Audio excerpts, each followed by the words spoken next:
2015년 초여름 서울 강서구의 허름한 아파트 14동 9층.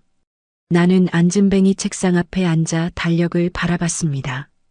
오늘은 어머니 기일이었습니다. 영철아, 준비 다 됐어? 아내가 문틈으로 고개를 내밀었습니다. 54세 나이에도 옷깃을 여미며 단정하게 챙기는 모습이 어쩐지 어머니와 닮았습니다. 응, 다 됐어요. 그런데 오늘도 다들 못 온대.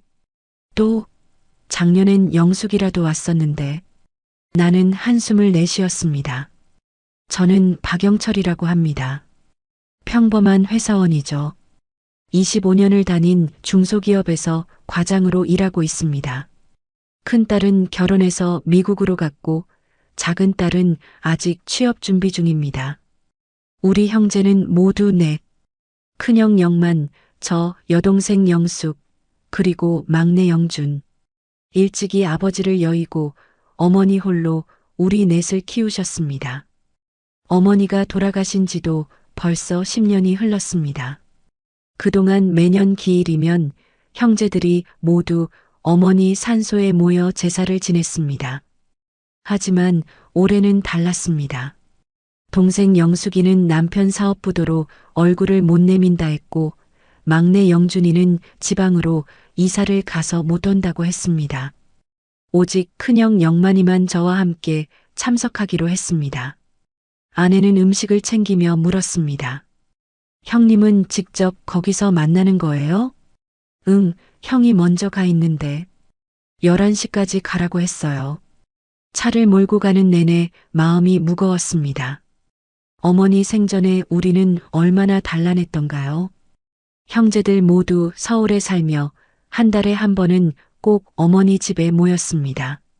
어머니는 항상 우리가 오면 밑반찬 10가지는 기본으로 준비해 놓으셨죠.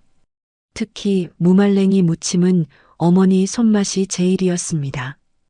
박서방, 형제간의 우애가 제일이여. 내가 없어도 너희끼리 의지하고 살아야 한다. 어머니의 마지막 말씀이 귓가에 맴돌았습니다. 하지만 어머니 돌아가신 후 우리 형제는 점점 멀어졌습니다.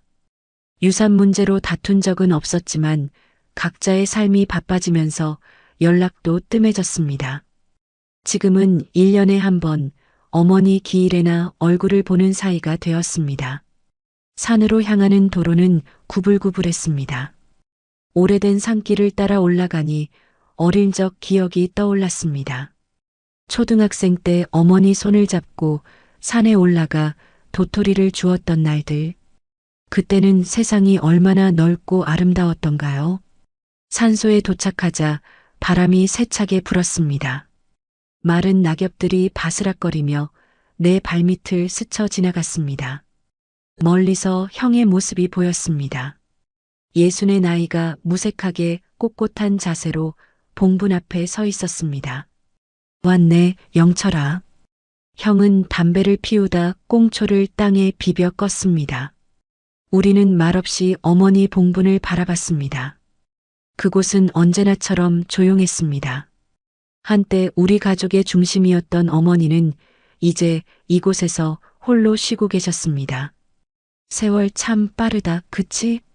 우리 어머니 살아계셨으면 80이 넘으셨겠지. 형은 한숨을 내쉬며 말했습니다. 나는 고개를 끄덕였습니다. 바람에 흔들리는 풀잎 사이로 햇살이 내리쬐었습니다. 어머니가 좋아하셨던 맑은 날이었습니다. 어머니, 저희 왔습니다. 우리는 준비해온 제수를 차리기 시작했습니다. 형이 정성스레 접시를 놓고 내가 음식을 올렸습니다. 둘이서 하니 더 쓸쓸했지만 그래도 어머니 앞에서는 밝은 모습을 보여드리고 싶었습니다. 영숙이 남편이 그렇게 됐다며? 참 안 됐다. 형이 물었습니다.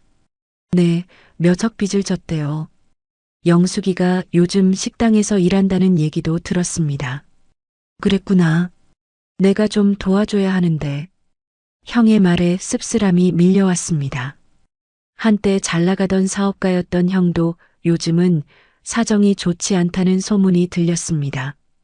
우리 모두 각자의 무게를 견디느라 서로를 돌볼 여유가 없었던 겁니다. 멀리서 까마귀 한 마리가 날아왔습니다. 검은 날개를 펄럭이며 나무 위에 앉았죠. 그 모습이 왠지 불길하게 느껴졌습니다. 이상하게도 오늘따라 마음이 더 무거워지는 기분이었습니다. 제를 지내는 동안 형과 나는 어머니께 드릴 말씀들을 속으로 되뇌었습니다. 형은 눈을 감고 무언가 깊은 기도를 드리는 듯 했습니다. 저는 어머니께 아이들 소식을 전했습니다. 작은 딸이 이번에 또 취업에 실패했다는 얘기는 차마 못 드렸습니다. 어머니는 항상 손녀들을 자랑스러워 하셨으니까요. 술잔을 올리고 절을 하던 그때였습니다. 영철아. 형이 갑자기 제 팔을 붙잡았습니다. 그의 목소리가 떨렸습니다. 왜요, 형? 저기, 봉분에 저거 뭐야? 형의 시선을 따라가자 봉분 한쪽에 작은 구멍이 보였습니다. 처음에는 그저 들쥐가 판 구멍인가 싶었습니다. 산속이니 그런 일은 흔할 테니까요. 하지만 자세히 보니 구멍이 꽤 컸습니다. 들쥐가 팠나 보네요. 제가 무심코 말했을 때였습니다. 갑자기 그 구멍에서 검은색 긴 물체가 스르륵 기어 나오는 게 아니겠습니까? 순간 등골이 오싹했습니다. 뱀이었습니다. 까만 비늘이 햇빛에 번들거리는 뱀이 천천히 기어 나왔습니다. 으악! 형이 놀라서 뒤로 물러섰습니다. 뱀은 우리를 한번 쳐다보더니 재빨리 풀숲으로 사라졌습니다. 하지만 그 짧은 순간 뱀과 눈이 마주쳤을 때 왠지 모를 불길함이 느껴졌습니다. 형, 저게 뭐예요? 제 목소리가 떨렸습니다. 어머니, 산소에서 뱀이라니 이건 분명 좋은 징조가 아니었습니다. 옛날부터 조상의 산소에 뱀이 나타나면 불길하다는 이야기를 들어왔기 때문입니다. 형은 당황한 표정으로 말했습니다. 영철아, 이거 뭔가 잘못된 거 아니야? 산소 관리가 제대로 안 된 것 같은데. 형이 관리 안 하셨어요? 제 질문에 형은 얼굴이 굳었습니다. 어머니 돌아가신 후 산소 관리는 큰형이 맡았습니다. 매년 벌초도 형이 알아서 했고 제사 준비도 형이 주도했습니다. 저는 그저 따라오기만 했죠. 내가 작년엔 좀 바빠서 벌초를 제대로 못했어. 형의 목소리가 작아졌습니다. 저는 뭔가 석연치 않은 기분이 들었습니다. 형의 눈빛이 평소와 달랐거든요. 마치 뭔가 숨기는 듯한. 그래도 이렇게 구멍이 생기고 뱀까지 나올 정도면. 형, 정말 산소에 안 오신 거예요? 제가 추궁하자 형은 고개를 돌렸습니다. 됐어. 어머니 제사나 마저 지내자. 우리는 서둘러 제사를 마쳤습니다. 하지만 마음은 이미 어지러웠습니다. 뱀이 나온 봉분의 구멍이 자꾸 신경 쓰였습니다. 제사가 끝나고 정리를 하는데 형이 갑자기 말했습니다. 저 구멍, 내가 한번 확인해 볼게. 형은 봉분 쪽으로 다가갔습니다. 무릎을 꿇고 구멍을 살펴보던 형의 얼굴이 창백해졌습니다. 이거 누가 판 것 같은데? 네. 무슨 소리예요? 제 마음에 불안감이 커졌습니다. 형은 손가락으로 구멍 주변을 가리켰습니다. 보라고. 이거 도구로 판 흔적이야. 동물이 판 게 아니라. 순간 저도 그 구멍을 자세히 보니 정말 뭔가 날카로운 도구로 판 듯한 흔적이 있었습니다. 누가 대체 왜 어머니의 봉분을 파헤쳤단 말입니까? 혹시 도굴꾼인가?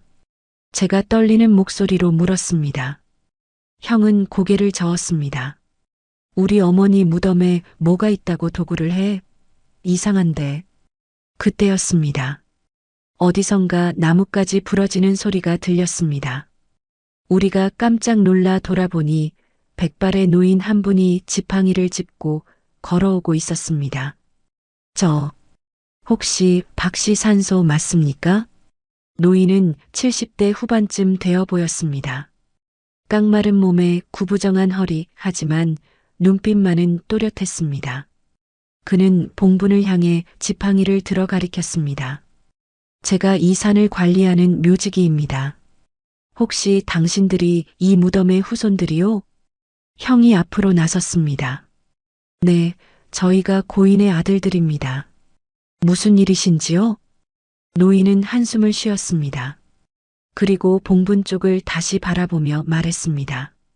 실은 이상한 일이 있어서 말씀드리려고 했습니다. 며칠 전부터 저 봉분에서 이상한 소리가 들렸어요. 이상한 소리라뇨? 제가 물었습니다. 노인의 다음 말에 저는 그대로 얼어붙었습니다. 밤이면 꼭 누가 우는 소리 같았어요. 처음엔 새소리인가 했는데 분명 사람 우는 소리였습니다. 그래서 몇 번이나 연락을 해보려 했는데 연락처를 몰라서 말이죠. 형과 저는 서로의 얼굴을 바라봤습니다. 어머니 봉분에서 우는 소리라니. 노인은 더 충격적인 말을 덧붙였습니다. 그리고 저 봉분 몇 달 전에 누가 와서 흙을 살짝 파놓고 간 것 같습니다. 저는 가족분들이겠거니 했는데 아닙니까? 순간 저는 다리가 후들거렸습니다. 형의 얼굴도 창백해졌습니다. 누가 왜 어머니의 봉분을 손댔단 말입니까? 저희는 몰랐습니다. 오늘 와서야 저 구멍을 발견했어요. 제가 떨리는 목소리로 말했습니다. 노인은 의심스러운 눈빛으로 우리를 바라봤습니다. 그렇군요. 하필 오늘은 또 뱀까지 나타났으니 이건 분명 무슨 징조입니다. 징조라뇨? 노인은 목소리를 낮추었습니다. 뱀은 죽은 자의 영혼을 상징합니다.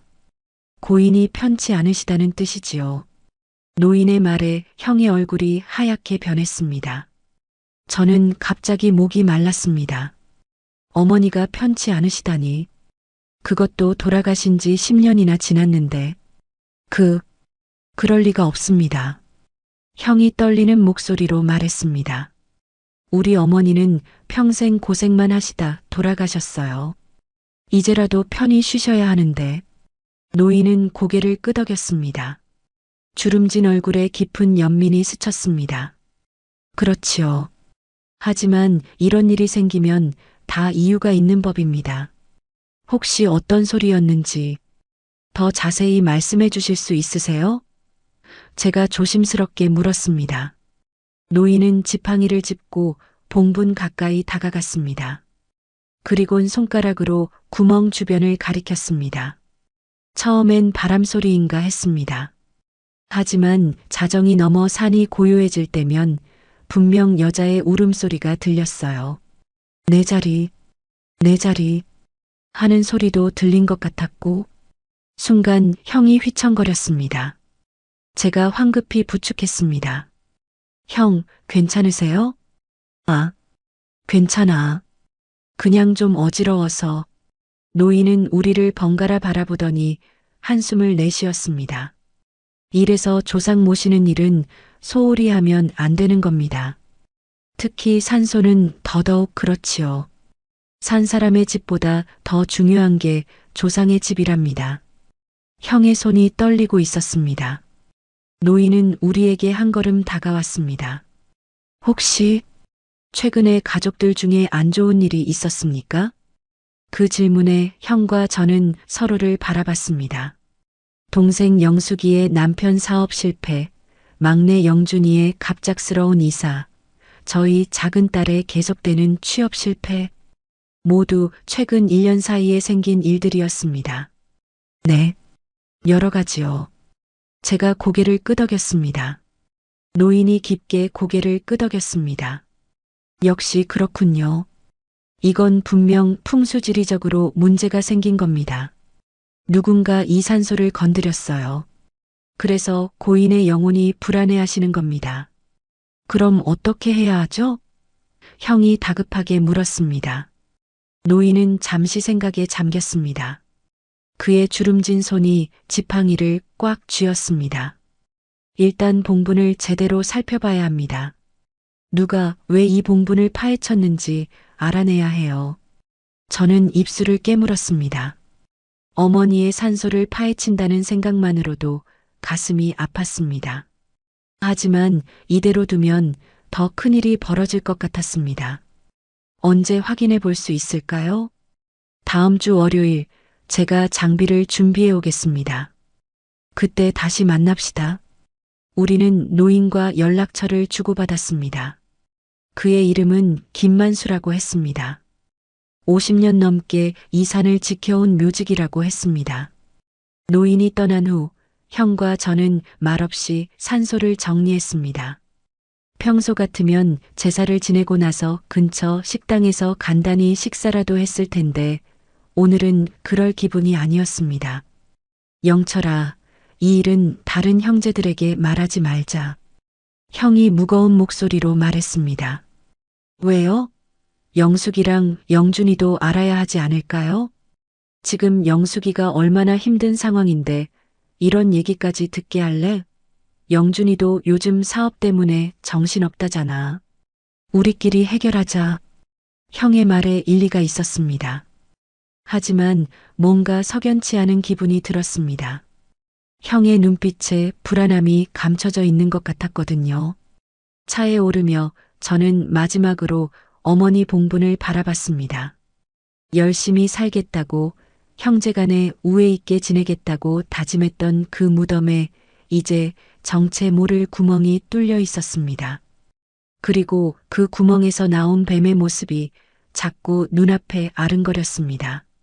집으로 돌아오는 길, 형은 거의 말이 없었습니다. 평소라면 어머니 소식도 전하고 서로의 근황도 물었을 텐데 오늘은 달랐습니다. 형의 침묵이 무겁게 느껴졌습니다. 형, 정말 괜찮으세요? 제가 조심스럽게 물었습니다. 형은 창밖을 바라보며 한숨을 내쉬었습니다. 영철아, 사실 내가 요즘 좀 힘들어. 무슨 일 있으세요? 형은 잠시 망설이더니 입을 열었습니다. 사업이 잘 안 풀려.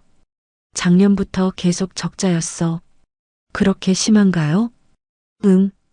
빚도 좀 있고. 형은 더 이상 말을 잇지 못했습니다. 저는 형의 어깨를 토닥였습니다. 형, 제가 도울 일 있으면 말씀하세요. 비록 제가 큰 돈은 없지만. 고맙다, 영철아. 하지만 이건 내가 해결할 문제야. 형의 목소리에 결연함이 느껴졌습니다. 하지만 그 뒤에 숨겨진 뭔가가 있는 것 같았습니다. 집에 도착해서 저는 아내에게 오늘 있었던 일을 모두 말했습니다. 아내는 손으로 입을 가리며 놀란 표정을 지었습니다. 어머, 그런 일이 있었어요? 그래서 어떻게 하기로 했어요? 다음 주 월요일에 그 노인과 다시 만나기로 했어. 봉분을 확인해 볼 거야. 그런데 왜 하필 지금 이런 일이 생긴 걸까요? 어머님 돌아가신 지도 10년이 넘었는데 아내의 질문에 저는 대답할 수 없었습니다. 저도 같은 의문이 들었거든요. 그날 밤 잠자리에 들었지만 도무지 잠이 오지 않았습니다. 머릿속에는 어머니 봉분에서 나온 뱀의 모습과 노인의 경고가 맴돌았습니다. 그리고 형의 수상쩍은 태도. 이 모든 것이 어떻게 연결되어 있는 걸까요? 새벽녘 깜빡 잠이 들었을 때였습니다. 꿈속에서 어머니가 나타났습니다. 하얀 한복을 입은 어머니가 저를 슬픈 눈으로 바라보고 있었습니다. 영철아, 내 자리 지켜줘. 어머니의 목소리가 멀리서 들려왔습니다. 그때 갑자기 검은 뱀이 어머니의 발밑에서 기어나와 어머니를 휘감기 시작했습니다. 저는 소리쳤습니다. 어머니. 다음 순간 저는 식은땀을 흘리며 벌떡 일어났습니다. 아내가 놀라 저를 바라봤습니다. 여보, 무슨 일이에요? 악몽이라도 꿨어요? 응. 어머니가 나오셨어. 이틀 동안 저는 그 꿈에서 벗어날 수 없었습니다. 회사에서도 집중을 못했고 밤에도 잠을 설쳤습니다. 결국 셋째 날 저녁 더는 참을 수 없어 형에게 전화를 걸었습니다. 형, 저 영철입니다. 오늘 저녁에 시간 되세요? 좀 뵙고 싶은데요. 형의 목소리가 잠시 멈칫했습니다. 무슨 일인데? 그냥 어머니 산소일로 좀 더 이야기하고 싶어서요. 한참의 침묵 끝에 형이 대답했습니다. 그래. 7시에 우리 집으로 와. 영숙이나 영준이한테는 말하지 마라. 저는 퇴근 후 곧장 형의 집으로 향했습니다. 한때 번듯했던 형의 집은 예전보다 초라해 보였습니다. 정원은 관리가 안 된 지 오래된 듯 잡초가 무성했고 페인트도 군데군데 벗겨져 있었습니다. 문을 두드리자 형수가 나왔습니다. 눈가에 주름이 깊게 패인 형수는 억지로 미소를 지었습니다. 아이고, 영철이 왔네. 어서 들어와. 형수님, 잘 지내셨어요? 그럼, 다들 그렇게 산다 아니가. 형수의 말투에서 피곤함이 느껴졌습니다. 한때 부잣집 며느리로 시집와 호화로운 생활을 했던 형수였는데, 이제는 평범한 중년 여성으로 변해 있었습니다. 거실로 들어서자 형이 소파에 앉아 있었습니다. 탁자 위에는 소주병이 놓여 있었고 형은 이미 한 잔을 비운 듯 했습니다. 왔냐? 앉아라. 저는 형 맞은편에 앉았습니다. 형수는 간단한 안주를 내오더니 방으로 들어갔습니다. 형, 실은 제가 계속 이상한 꿈을 꿔요. 어머니가 나오시는. 형은 소주잔을 들이켰습니다. 그리고 잠시 천장을 바라보더니 갑자기 말했습니다. 영철아, 사실 너한테 말 안 한 게 있다. 형의 목소리가 떨렸습니다. 저는 긴장한 채 형의 다음 말을 기다렸습니다. 어머니 봉분 자리를 작년에 내가 돈 받고 재분양하려다 실패했었다. 순간 제 귀를 의심했습니다. 형의 말을 제대로 이해하지 못한 것 같았습니다. 네, 무슨 말씀이세요? 형은 소주를 한 잔 더 마시고 말을 이었습니다. 알다시피 우리 산소는 명당자리야. 풍수지리학적으로 아주 좋은 위치지. 그래서 작년에 큰 돈이 필요해서 저는 벌떡 일어났습니다. 형? 무슨 소리예요? 어머니 봉분을 팔려고 했다고요? 형은 고개를 떨군 채 울먹였습니다. 미안하다. 그때 사업빚이 너무 커서. 하지만 결국 못 팔았어. 돈만 일부 받고. 배신감과 분노, 두려움이 한꺼번에 밀려왔습니다. 아무리 형이 어려웠다지만 어머니의 영혼이 쉬고 계신 그곳을 어떻게 돈과 바꾸려 했단 말입니까? 그럼 그 구멍은 형이 판 거예요? 형이 고개를 저었습니다. 아니, 그건 아니야. 나도 그날 처음 봤어. 하지만 그때 연락했던 사람들 중에 누가 봉분을 확인하러 가봤을 수도 있어. 대체 누구한테 팔려고 했던 거예요? 형이 한숨을 깊게 내쉬었습니다. 요즘 명당 자리를 찾는 부자들이 많아. 특히 강남의 재벌 중 한 명이 찾고 있었는데 중개인을 통해서 거래하려 했어. 그건 불법 아닌가요? 그래, 불법이야. 하지만 나 정말 막막했어. 빚쟁이들이 매일 협박하고 집도 경매 넘어갈 위기였고 형의 눈에서 눈물이 흘렀습니다. 그 모습에 화가 조금 누그러졌지만 여전히 마음속 배신감은 가시지 않았습니다. 그럼 그 사람들이 어머니 봉분을 파본 거예요? 그런 것 같아. 내가 계약을 파기하니까 화가 났나 봐. 확인이라도 하려고 몰래 갔던 모양이야. 저는 머리가 지끈거렸습니다. 어머니의 영혼을 생각하니 가슴이 미어졌습니다. 형, 어떻게 이럴 수가 있어요? 어머니가 평생 우리 위해 고생하셨는데 형제들에게도 말 안 하고. 말할 수 없었어. 너희가 날 어떻게 볼지. 난 장남이야. 가문의 대를 이어야 하는데 이렇게 실패자가 되어버렸어. 형의 목소리에 비통함이 묻어났습니다. 저는 한동안 말을 잇지 못했습니다. 형이 얼마나 절박했을지 상상할 수 있었지만 그렇다고 어머니의 산소를 팔려한 것은 용서할 수 없었습니다. 다른 형제들은 알아요? 아니, 아무도 몰라. 너한테도 말하고 싶지 않았어. 하지만 이번 일이 터지고 나서 더는 혼자 감당할 수 없어서 저는 깊은 한숨을 내쉬었습니다. 그래서 그 사람들이 봉분을 파헤친 거군요. 그럼 이제 어떻게 해야 하죠? 어머니가 편치 않으실 거예요. 노인 말대로라면 우선 월요일에 봉분을 확인해 보자. 그리고 내가 잘못했어. 영철아, 정말 미안해. 형이 흐느꼈습니다. 50대 중반의 남자가 그것도 항상 근엄하던 큰형이 이렇게 무너지는 모습을 본 적이 없었습니다.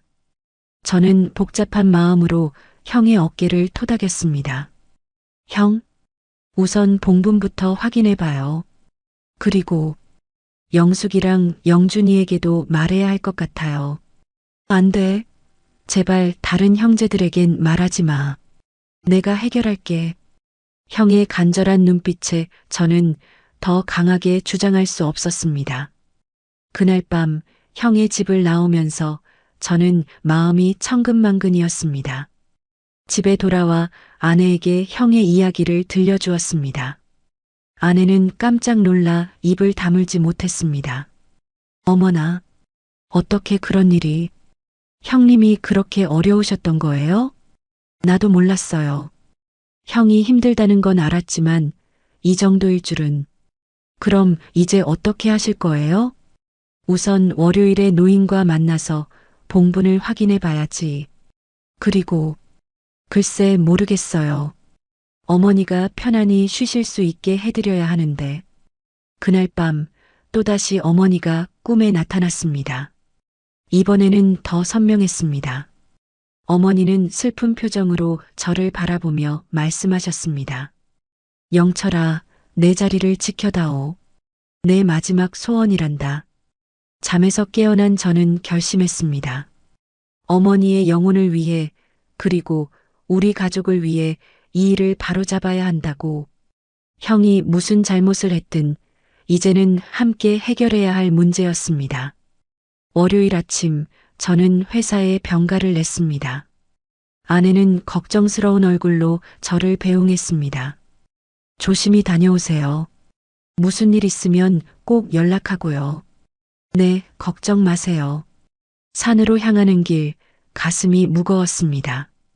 어떤 진실이 기다리고 있을지 두려웠습니다.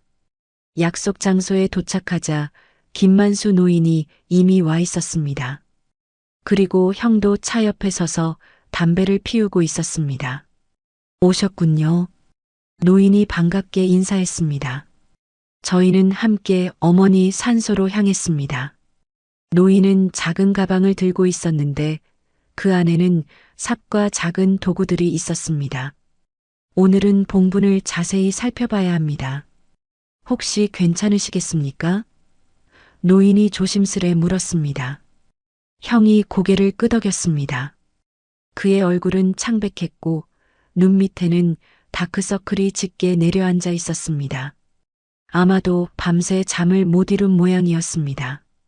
우리는 봉분 앞에 섰습니다. 햇살이 환하게 내리쬐는 날이었지만 왠지 모를 서늘함이 느껴졌습니다. 노인은 먼저 봉분 주위를 천천히 돌며 살폈습니다. 여기 봉분 뒤쪽에 발자국 흔적이 있습니다. 우리가 다가가 보니 정말 누군가 왔다 간 흔적이 있었습니다. 그리고 봉분 옆으로는 작은 구멍 말고도 흙이 살짝 파헤쳐진 흔적이 더 있었습니다. 이건 최근에 누가 판 것 같습니다. 노인이 말했습니다. 형의 얼굴이 더욱 창백해졌습니다. 저는 형의 팔을 붙잡았습니다. 형, 괜찮아요? 응, 괜찮아. 노인은 도구를 꺼내며 말했습니다. 이제 봉분을 확인해 봐야겠습니다. 괜찮으시겠습니까? 우리는 묵묵히 고개를 끄덕였습니다. 노인은 조심스럽게 구멍 주변의 흙을 파기 시작했습니다. 처음에는 천천히, 그러다 점점 더 깊이 파들어갔습니다. 10여 분이 지났을까 갑자기 노인이 멈춰 섰습니다. 이게 뭐지? 노인의 손에 무언가가 들려 있었습니다. 가까이 다가가 보니 작은 금속 조각이었습니다. 반짝이는 금빛 장신구 같았습니다. 이건 노인의 목소리가 떨렸습니다. 그가 더 파내자 충격적인 광경이 펼쳐졌습니다. 봉분 속에서 여러 개의 금속 물체와 함께 낯선 물건들이 나왔습니다. 금목걸이, 고급 시계, 그리고 형과 저는 숨이 멎는 것 같았습니다. 이건 사람의 유골입니다. 노인이 충격에 빠진 목소리로 말했습니다. 순간 형이 그 자리에 주저앉았습니다. 얼굴이 하얗게 질려 있었습니다. 아니야. 이럴 수가. 노인은 얼굴이 굳어진 채 우리를 바라봤습니다. 이거 다른 무덤에서 파내서 여기다 숨겨놨던 것 같습니다. 도굴범들 소행입니다. 저는 다리에 힘이 빠졌습니다. 어머니의 봉분이 도굴범들의 은닉처로 이용되었다니 상상조차 할 수 없는 일이었습니다. 근데 왜 하필 우리 어머니 봉분에? 제가 중얼거렸습니다. 노인은 발견된 물건들을 조심스럽게 살폈습니다. 이 물건들 꽤 오래된 것 같습니다. 아마도 이 근처 다른 묘지에서 도굴한 것 같은데 그때 형이 갑자기 오열을 터뜨렸습니다. 내가 다 망쳐버렸어. 미안해, 어머니. 미안해. 저는 형에게 다가가 그의 어깨를 붙잡았습니다. 형, 진정해요. 우리가 해결할 수 있어요. 하지만 형은 계속해서 울먹였습니다. 노인은 의아한 표정으로 우리를 바라봤습니다. 혹시 아시는 내용이 있으신가요? 저는 깊은 한숨을 내쉬었습니다. 이제는 더 이상 숨길 수 없었습니다. 실은 제 형이 작년에 이 봉분을 재분양하려고 했었습니다. 그 과정에서 뭔가 잘못된 것 같아요. 노인의 눈이 커졌습니다. 재분양이라뇨? 조상의 산소를. 그것도 불법으로? 형은 고개를 들지 못한 채 계속 흐느꼈습니다. 노인은 발견된 물건들을 다시 살펴보더니 심각한 표정으로 말했습니다. 이건 경찰에 신고해야 합니다. 분명 도굴범죄와 연관되어 있어요. 경찰이요? 형이 화들짝 놀라 고개를 들었습니다. 당연하죠. 이건 심각한 범죄입니다. 누군가 당신 어머니의 산소를 이용해 도굴품을 숨겨놓은 거예요. 하지만 형이 떨리는 목소리로 말했습니다. 그럼 내가 한 일도 드러나게 돼. 노인은 형을 날카롭게 바라봤습니다. 그건 당신이 책임져야 할 문제입니다. 지금은 이 범죄를 밝히는 게 우선입니다. 저는 갈등에 빠졌습니다. 한편으로는 형이 저지른 잘못에 분노했지만 다른 한편으로는 그를 보호하고 싶었습니다. 하지만 어머니의 영혼을 생각하니 결정은 명확했습니다. 노인장 말씀이 맞습니다. 경찰에 신고해야 해요, 형. 결국 우리는 경찰에 신고했습니다. 오후가 되자 경찰들이 현장에 도착했고 본격적인 조사가 시작되었습니다. 경찰은 발견된 물건들을 증거로 수집했고 우리에게도 여러 질문을 던졌습니다. 이 봉분의 소유주가 누구십니까? 저희 어머니입니다. 박순자라고요. 제가 대답했습니다. 최근에 이 봉분에 대한 거래나 접촉이 있었습니까? 이 질문에 형이 고개를 숙였습니다. 결국 형은 떨리는 목소리로 자신이 봉분을 재분양하려 했던 사실을 실토했습니다. 경찰관의 표정이 굳어졌습니다. 그것은 불법입니다. 누구와 접촉했는지 정확히 말씀해 주셔야겠습니다. 형은 중개인의 이름과 연락처를 알려주었습니다. 그리고 모든 과정을 상세히 진술했습니다. 경찰은 메모를 하며 고개를 끄덕였습니다. 아마도 그 중개인이 도굴범과 연관되어 있을 가능성이 높습니다.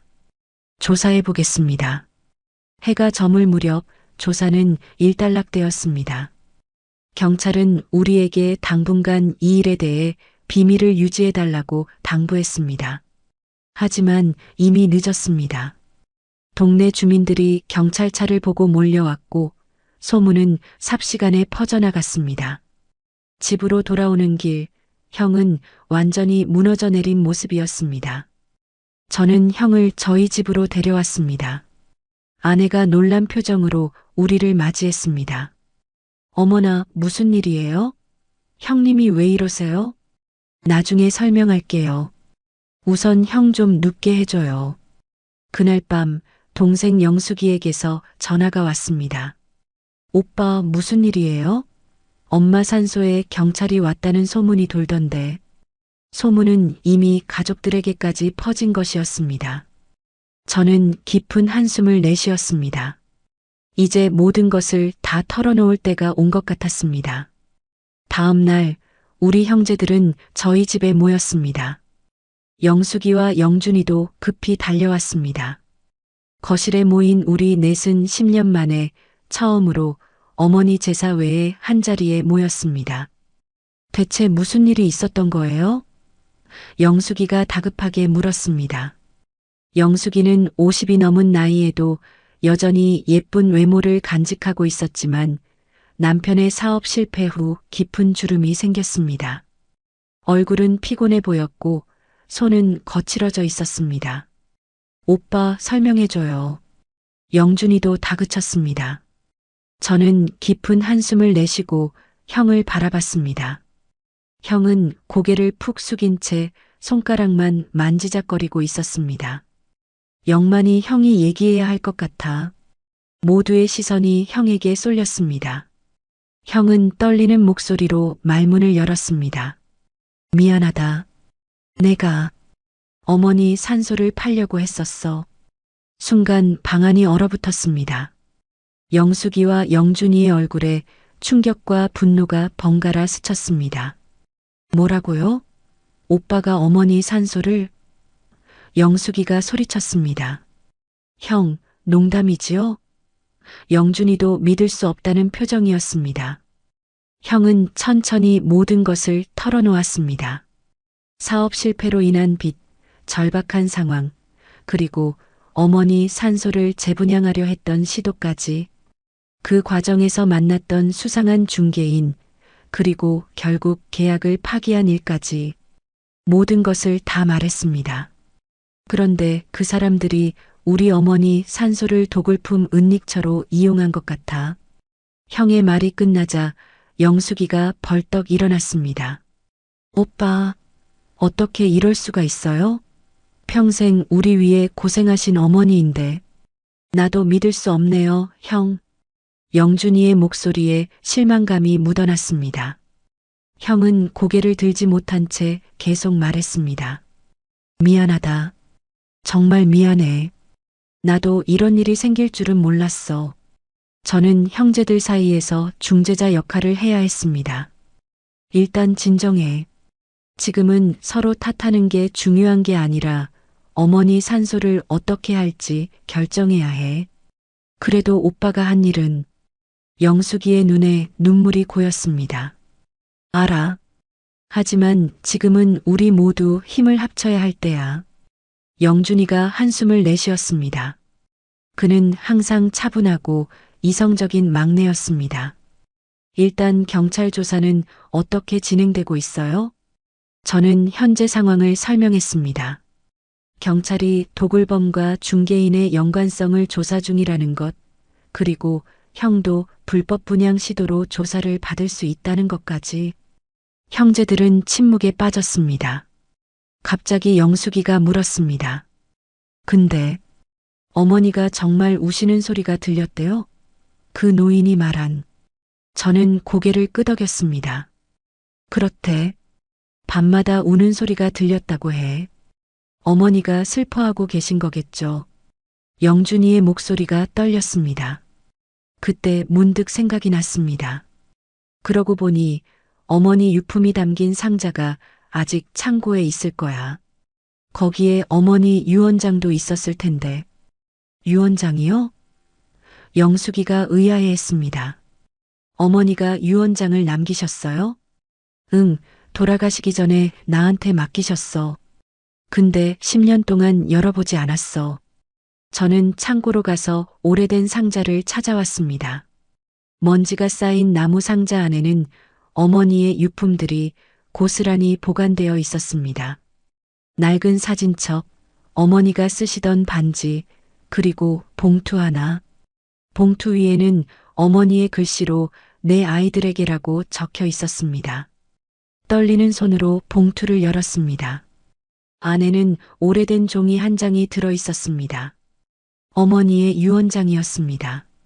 저는 목이 메인 채 읽기 시작했습니다. 사랑하는 내 아이들에게 이 글을 읽는다면 난 이미 세상을 떠났겠구나.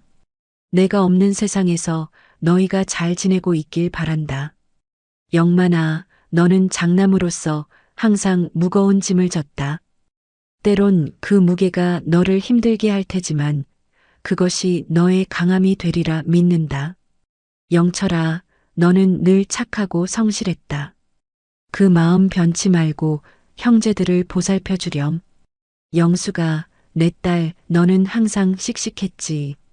어떤 어려움이 와도 그 용기 잃지 마라. 영준아, 막내지만 늘 어른스러웠던 너 앞으로도 그 지혜로 가족을 이끌어 주길 바란다. 무엇보다 형제들아, 산소자리로 다투지 말거라. 살아있을 때도 너희를 위해 모든 걸 내어주었다. 죽은 후에도 제발 내 자리는 지켜주길 바란다. 그곳이 내가 너희를 지켜볼 수 있는 유일한 장소란다. 세상에서 가장 소중한 것은 물질이 아니라 너희가 서로 의지하며 사는 모습을 보는 것이었다. 부디 내가 없어도 화목하게 지내거라. 영원히 너희를 사랑하는 엄마가. 글을 다 읽자 방 안은 흐느낌으로 가득 찼습니다. 어머니의 마지막 당부가 바로 산소 자리를 지켜달라는 것이었습니다. 마치 어머니는 이런 일이 생길 것을 예견한 것처럼. 어머니, 형이 울먹였습니다. 제가 정말 죄송합니다. 영숙이는 손수건으로 눈물을 훔쳤습니다. 어머니가 그걸 원하셨던 거였구나. 우리가 함께하는 것. 산소가 그냥 땅이 아니라 우리가 모이는 장소였던 거야. 영준이도 고개를 끄덕였습니다. 우리가 너무 각자 삶에만 신경 썼던 것 같아요.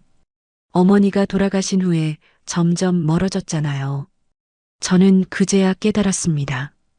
어머니가 남긴 것은 물질적 유산이 아니라 형제 간의 믿음과 화합이었습니다. 하지만 우리는 그걸 잃고 말았던 것입니다.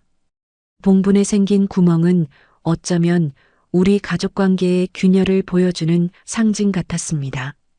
이제 어떻게 해야 할까요? 영숙이가 물었습니다. 우선 어머니 산소를 복구해야 해. 저는 단호하게 말했습니다.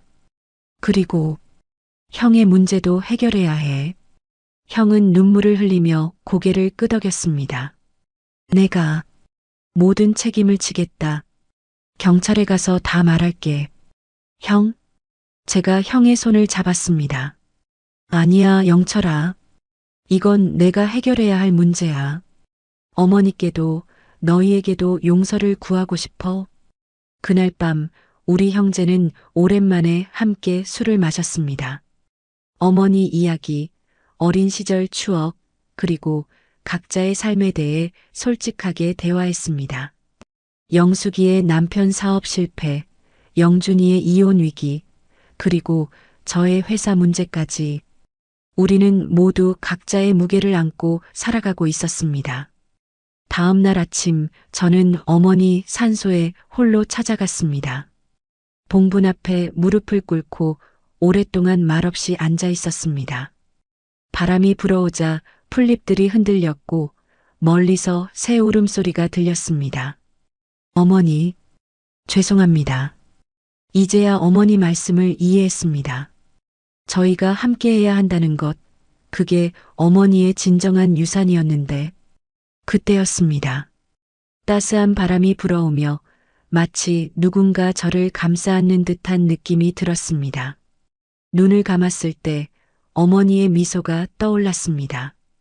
일주일 후 경찰에서 연락이 왔습니다. 도굴범들을 체포했다는 소식이었습니다. 우리 형제는 경찰서로 향했습니다. 담당 형사는 우리를 회의실로 안내했습니다. 박영철 씨, 이번 사건의 전모를 파악했습니다. 형사는 서류 몇 장을 책상 위에 펼쳤습니다. 거기에는 범인들의 사진과 함께 범행 과정이 정리되어 있었습니다.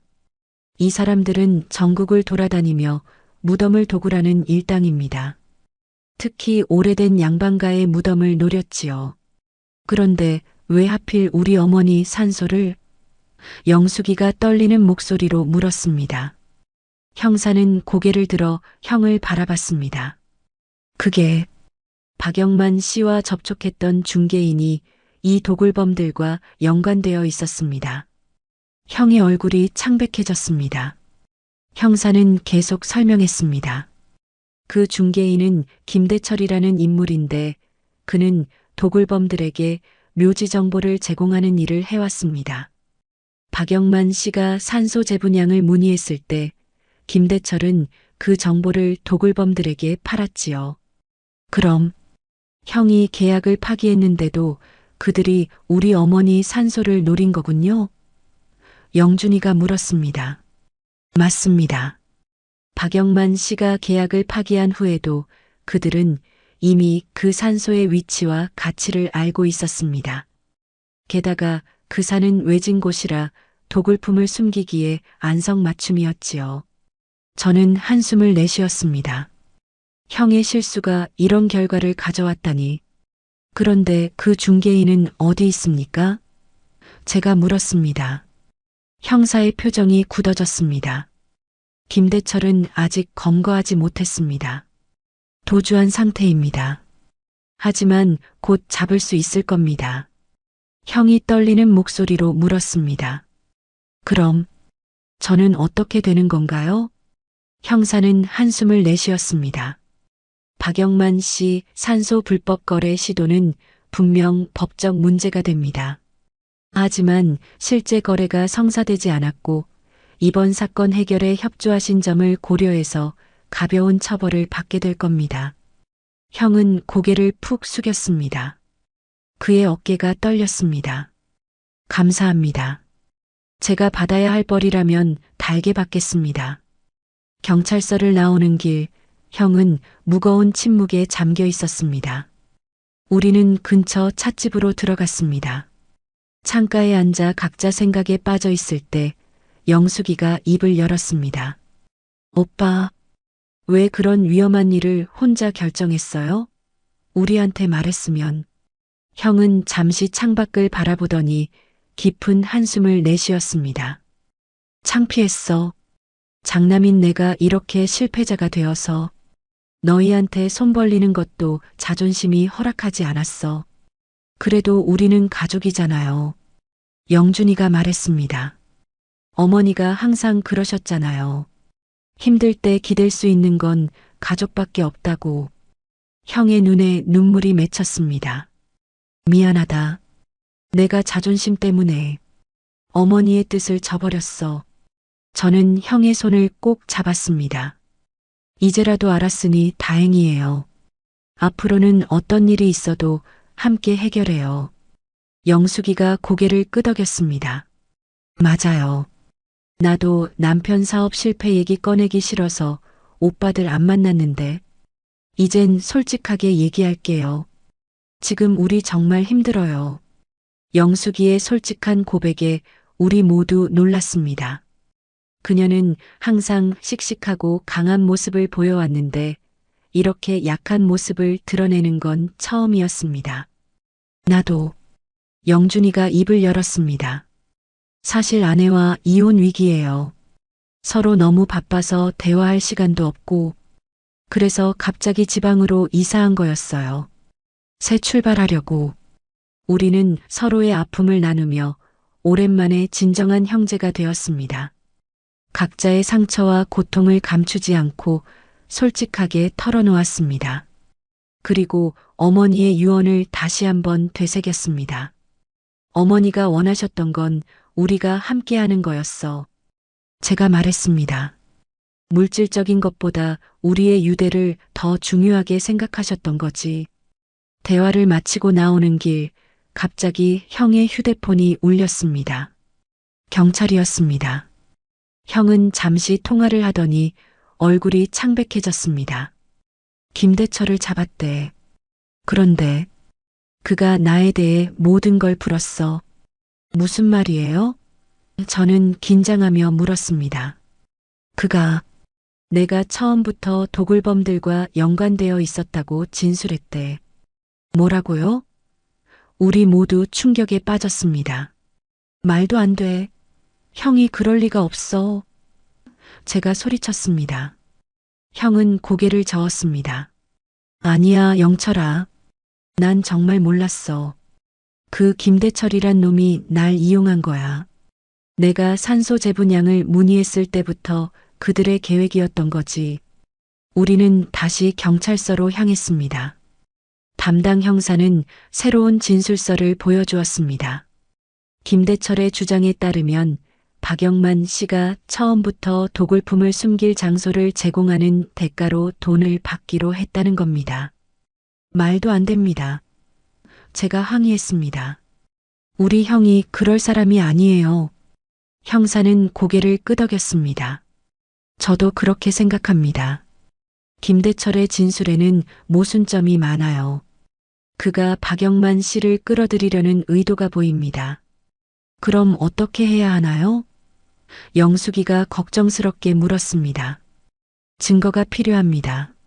박영만 씨가 정말 도굴범들과 연관이 없었다는 증거요. 형은 생각에 잠겼습니다. 그러다 갑자기 고개를 들었습니다. 통화 기록. 내가 김대철과 나눈 모든 통화를 녹음했어. 사업 계약은 항상 녹음하는 습관이 있거든. 형의 말에 우리 모두 희망의 빛을 발견했습니다. 형은 서둘러 자신의 사무실로 향했고 우리도 따라갔습니다. 형의 사무실은 작고 허름했지만 그곳에는 형의 오랜 비즈니스 기록들이 정리되어 있었습니다. 여기 있다. 형이 오래된 녹음기를 꺼냈습니다. 이걸로 모든 통화를 녹음했어. 우리는 긴장된 마음으로 녹음 내용을 들었습니다. 그 속에서 김대철이 형에게 산소 재분양에 대해 설명하는 내용, 그리고 형이 계약을 파기하겠다고 말하는 부분까지 모두 담겨 있었습니다. 어디에도 도굴범에 관한 이야기는 없었습니다. 이걸 경찰에 제출해야 해요. 제가 외쳤습니다. 형은 고개를 끄덕였습니다. 그의 눈에는 결연한 의지가 담겨 있었습니다. 그래, 이제는 모든 진실을 밝힐 때야. 내가 저지른 잘못은 인정하고 책임지겠어. 하지만 내가 하지 않은 일로 누명 쓰지는 않을 거야. 우리는 다시 경찰서로 향했습니다. 형은 녹음 내용을 경찰에 제출했고 모든 상황을 다시 한번 상세히 진술했습니다. 형사는 증거를 검토한 후 고개를 끄덕였습니다. 이 녹음으로 김대철의 거짓 진술을 반박할 수 있을 것 같습니다. 박영만 씨 협조해 주셔서 감사합니다. 그날 밤 우리 형제는 오랜만에 함께 저녁을 먹었습니다. 모든 진실이 밝혀지면서 형의 어깨에서 무거운 짐이 내려간 듯 했습니다. 하지만 여전히 그의 눈에는 깊은 후회와 슬픔이 담겨 있었습니다. 형, 이제 다 괜찮을 거예요. 제가 위로했습니다. 형은 고개를 저었습니다. 아니야, 영철아. 내가 저지른 잘못은 변하지 않아. 어머니 산소를 팔려고 했던 건 사실이니까. 하지만 이제 진실을 마주했잖아요. 그게 중요한 거예요. 영준이가 말했습니다. 맞아요, 오빠. 이제부터 우리 모두 달라질 거예요. 어머니가 원하셨던 대로. 영숙이가 덧붙였습니다. 형은 한참을 생각하더니 결연한 목소리로 말했습니다. 그래. 이제는 우리가 이 책임을 다 져야 해. 도망치지 말고 어머니 앞에서 용서를 구하자. 형제들 모두 고개를 끄덕였습니다. 우리는 함께 어머니의 진정한 유산을 지켜나가기로 다짐했습니다. 이듬해 봄 우리는 다시 어머니 산소 앞에 모였습니다. 눈부신 햇살이 내리쬐는 따스한 날이었습니다. 봉부는 완전히 복구되었고 주변에는 어머니가 생전에 좋아하셨던 진달래꽃이 만개해 있었습니다. 어머니, 저희 왔습니다. 형이 먼저 절을 올렸습니다. 그 뒤를 이어 우리 형제들도 하나씩 절을 올렸습니다. 이번에는 영숙이의 남편과 아이들, 영준이의 아내, 그리고 저희 딸들까지 모두 함께였습니다. 1년 전과는 완전히 다른 모습이었습니다. 어머니, 작년에는 정말 죄송했습니다. 형이 봉분 앞에 무릎을 꿇고 말했습니다. 그의 목소리는 떨렸지만 눈빛은 맑고 단단했습니다. 이제는 제가 바로 설 수 있도록 도와주세요. 어머니 가르침대로 형제들을 잘 보살피고 가족을 지키겠습니다. 지난 1년 동안 많은 일이 있었습니다. 형은 산소 불법 거래 시도로 벌금형을 받았고 도굴범들과 김대철은 구속되었습니다. 형의 녹음 덕분에 무고한 혐의는 벗을 수 있었지만 그가 저지른 잘못에 대한 책임은 피할 수 없었습니다. 하지만 형은 그 시간을 자신을 돌아보는 계기로 삼았습니다. 그는 사업을 정리하고 작은 문구점을 열었습니다. 빚을 갚기 위해 매일 새벽부터 밤늦게까지 일했지만 그의 얼굴에는 오히려 평안함이 깃들어 있었습니다. 영철아, 이리 와봐. 제사를 지내고 정리를 하던 중 형이 저를 봉분 뒤쪽으로 불렀습니다. 그곳에는 작은 나무가 심어져 있었습니다. 내가 심었어. 어머니가 좋아하셨던 감나무야. 몇 년 후면 열매를 맺을 거야. 형, 어머니가 항상 그러셨잖아. 나무 한 그루 심는 것은 미래를 심는 거다. 우리 가족의 미래를 위해 심었어. 형의 말에 마음이 뭉클해졌습니다. 형은 진정으로 변화하고 있었습니다. 영숙이도 많은 변화가 있었습니다. 남편의 사업 실패 후 그녀는 작은 분식집을 열었습니다. 처음에는 자존심 때문에 망설였지만 이제는 그곳에서 행복을 찾은 듯 했습니다. 특히 그녀가 만드는 떡볶이는 동네에서 소문이 날 정도였습니다. 오빠, 이거 어머니가 좋아하셨던 떡볶이예요. 제사상에 올리진 못하지만 나중에 우리끼리 나눠 먹어요. 영숙이가 도시락을 건넸습니다. 그녀의 얼굴에는 예전의 활기가 돌아와 있었습니다. 영준이도 아내와의 관계를 회복했습니다. 그들은 상담을 받으며 서로를 이해하기 위해 노력했고 결국 더 단단한 부부가 되었습니다. 영준이는 지방에서 작은 학원을 운영하며 아이들을 가르치고 있었습니다. 형, 누나, 우리 매달 한 번씩 모이는 건 어떨까요? 어머니 제삿날 말고도요. 영준이의 제안에 우리 모두 고개를 끄덕였습니다. 어머니가 돌아가신 후 소원해졌던 가족관계를 다시 회복하는 것, 그것이 어머니가 진정으로 원하셨던 것임을 이제는 알았습니다. 저도 변화가 있었습니다. 회사에서의 단조로운 생활을 벗어나 주말마다 복지관에서 자원봉사를 시작했습니다. 어머니처럼 어려운 이웃을 돕는 일에 보람을 느꼈습니다.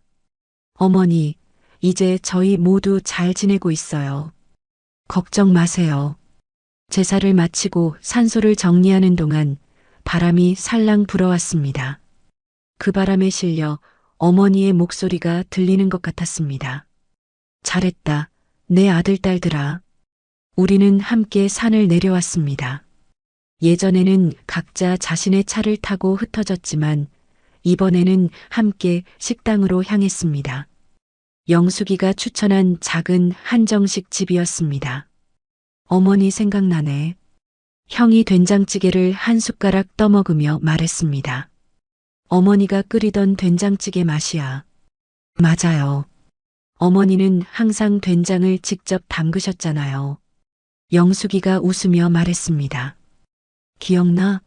어릴 때 어머니가 만들어주신 콩나물밥. 제가 추억을 꺼냈습니다. 아, 그거. 나 정말 좋아했는데. 영준이가 눈을 반짝이며 말했습니다. 식사를 마치고 헤어질 시간, 형이 우리 모두를 불렀습니다. 다음 달에 내 가게 문을 여는데 다들 와줬으면 좋겠다. 당연하지. 우리가 안 가면 누가 가겠어? 제가 웃으며 말했습니다. 나 떡볶이 많이 가져갈게요. 영숙이가 약속했습니다. 저는 학원 아이들 데리고 갈게요. 문구점이니까 좋아할 거예요. 영준이도 말했습니다. 형의 눈시울이 붉어졌습니다. 그는 우리 각자의 어깨를 꼭 붙잡았습니다. 고맙다. 정말 고마워. 집으로 돌아오는 길, 저는 창밖으로 푸른 하늘을 바라봤습니다. 어머니가 마지막으로 남기신 말씀이 떠올랐습니다. 박서방, 형제간의 우애가 제일이여. 내가 없어도 너희끼리 의지하고 살아야 한다. 이제야 그 말씀의 진정한 의미를 깨달았습니다. 어머니의 진짜 유산은 이 땅이나 재산이 아니라 우리 형제 사이의 단단한 유대였습니다. 그날 밤 저는 오랜만에 평온한 잠에 들었습니다. 꿈속에서 어머니가 나타났지만 이번에는 슬픈 표정이 아니었습니다. 어머니는 환하게 웃고 계셨습니다. 그리고 봉분 위에 핀 진달래꽃 사이로 작은 새가 날아오르는 것이 보였습니다. 몇 주 후 우리는 형의 문구점 개업식에 모였습니다. 작지만 깔끔한 가게였습니다. 입구에는 박씨 문방구라는 간판이 걸려 있었고 그 아래에는 작은 글씨로 어머니의 사랑을 기억하며라고 적혀 있었습니다. 손님들로 북적이는 가게 안에서 형은 처음으로 진심 어린 웃음을 지었습니다. 그의 곁에는 형수가 서 있었고 우리 형제들도 함께였습니다. 어머니가 꿈꾸던 모습, 우리 모두가 함께하는 모습이었습니다. 어머니, 보고 계신가요? 저희가 드디어 어머니 말씀대로 하고 있어요. 저는 마음속으로 중얼거렸습니다. 그때 창밖으로 따스한 햇살이 비쳐 들어왔고 그 빛 속에서 어머니의 미소가 어렴풋이 보이는 것 같았습니다. 무덤 속 뱀은 그저 경고에 불과했습니다. 진짜 문제는 살아있는 우리가 만들어낸 탐욕과 불화였다는 것을 이제야 진정한 가족의 의미를 배우게 되었습니다. 어머니의 산소는 단순한 땅이 아니라 우리 가족의 마음이 모이는 곳이었습니다. 형이 문구점 한가운데 서서 말했습니다. 여러분, 우리 가게에 와주셔서 감사합니다. 이 가게는 제 어머니께 바치는 작은 선물입니다. 어머니는 항상 저희에게 정직하게 살라고 가르치셨습니다. 비록 제가 한때 그 길에서 벗어났지만 이제 다시 돌아왔습니다. 손님들이 박수를 쳤습니다. 영숙이는 떡볶이를 나눠주고 영준이는 아이들에게 학용품을 선물했습니다. 저는 가게 한쪽에 서서 이 모든 광경을 지켜봤습니다. 영철아, 고마워. 형이 다가와 제 어깨를 토닥였습니다. 뭐가요? 내가 있어서, 내가 포기하지 않고 우리 가족을 지켜줘서. 형, 우리는 가족이잖아요. 어머니가 그러셨듯이 우리도 서로를 지켜야죠. 형의 눈에 눈물이 고였습니다. 우리는 말없이 서로를 바라봤습니다. 그 눈빛 속에는 어머니의 사랑이 담겨 있었습니다. 이제 우리 가족은 새로운 출발을 했습니다. 비록 어머니는 더 이상 이 세상에 계시지 않지만 그분의 가르침과 사랑은 우리 안에 영원히 살아있을 것입니다. 무덤 속 뱀의 경고는 결국 우리를 더 단단하게 만들어 주었습니다. 봄바람이 불어오는 어느 날 저는 다시 혼자 어머니 산소를 찾았습니다. 감나무는 조금 더 자라 있었고 봉분 위에는 작은 풀꽃들이 피어 있었습니다. 어머니, 잘 지내고 계세요? 저희는 이제 정말 잘 지내고 있어요. 형제들 모두 어머니 뜻대로 화목하게 살고 있습니다. 바람이 살랑 불어왔고 그 바람에 풀잎들이 춤을 추었습니다. 저는 미소 지었습니다. 이제 어머니도 편안하게 쉬실 수 있을 것입니다. 어머니, 감사합니다. 모든 것에 감사드립니다. 저는 천천히 절을 올리고 산을 내려왔습니다. 뒤돌아보니 봉분 위로 작은 나비 한 마리가 날아오르고 있었습니다. 마치 어머니의 영혼이 자유롭게 날아오르는 것처럼 보였습니다.